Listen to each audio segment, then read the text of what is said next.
ముందుగా మన honourable chief minister Revanth Reddy గారికి, నాకు పాలిటిక్స్ పెద్దగా తెలియదు కానీ స్టేజ్ మీద ఎంతోమంది పెద్దలు ఉన్నారు మన గవర్నమెంట్ నుంచి. పెద్దలందరికీ నా నమస్కారం. చరణ్ అన్నకి నమస్తే. చరణ్ అన్న తెలుసు కాబట్టి. International day against drug abuse అంటే ఇలాంటి డే పెట్టే అవసరం కూడా వచ్చిందా వరల్డ్ ఓవర్? నాకు నేను చిన్న బబుల్లో బ్రతుకుతా.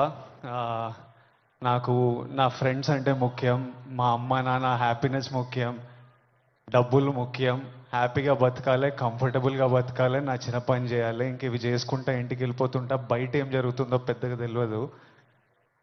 నేను వైజాగ్లో పోర్ట్లో ఒకసారి షూట్ చేస్తున్నప్పుడు అక్కడున్న పోలీస్ ఆఫీసర్ నన్ను కలిసి ఇలా యాంటీ డ్రగ్ క్యాంపెయిన్ గురించి ఒక బయట ఇవ్వమన్నారు.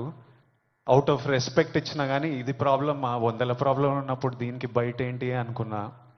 మళ్ళీ ఈరోజు ఇట్లా ఇంటర్నేషనల్ డే ఉంది, చీఫ్ మినిస్టర్ గారు వస్తున్నారు, ఇంతమంది పెద్దలు వస్తున్నారు, ఇంత పెద్దగా జరుపుతున్నారు, ఈ మెసేజ్ కంపల్సరీ వెళ్ళాలని పిలిచినప్పుడు నాకు మళ్ళీ అర్థం కాలేదు. But when I sat with some police officers, some senior police officers from the Telangana Police Department, and asked them, వాళ్ళని అడిగిన అసలు ఏం జరుగుతుంది, ఎందుకు ఇంత పెద్దగా జరుపుతున్నామంటే, వాళ్ళు నాకు జరుగుతున్న రియాలిటీ చెప్పినప్పుడు ఇమ్మీడియట్లీ అయితే తప్పకుండా రావాలి, మనోళ్ళతో మాట్లాడాలి, ఎవ్వరు ఇలాంటి సిచ్యువేషన్స్లో పడొద్దు అని అనిపించింది. చాలా మన డ్యూటీ లాగా అనిపించింది ఇది చెప్పడం. ఎందుకంటే మీలో ఎంతో మంది మమ్మల్ని ఇష్టపడతారు, మమ్మల్ని చూస్తారు, మమ్మల్ని ఫాలో అవుతారు.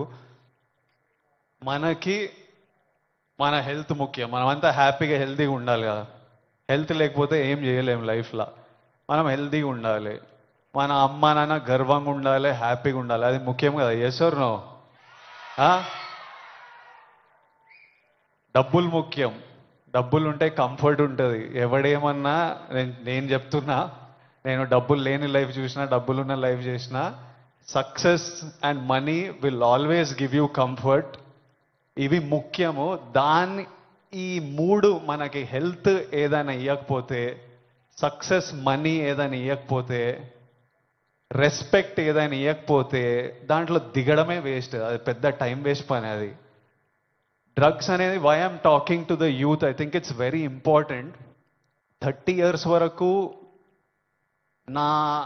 నా పర్సనాలిటీ నాకే తెలియదు. 30 తర్వాత నేనెవరిని, నేను ఎలాంటి మనిషిని, అప్పటి వరకు చాలా ఇన్ఫ్లుయెన్స్ అవుతాం ఫ్రెండ్స్ వల్ల, పక్కనున్న సిచ్యువేషన్స్ వల్ల.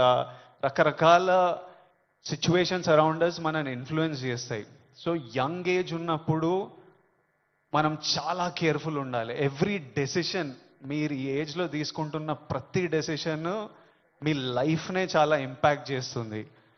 అండ్ నాకు ఈ పోలీస్ ఆఫీసర్స్ ఏమన్నారంటే, it is even organised by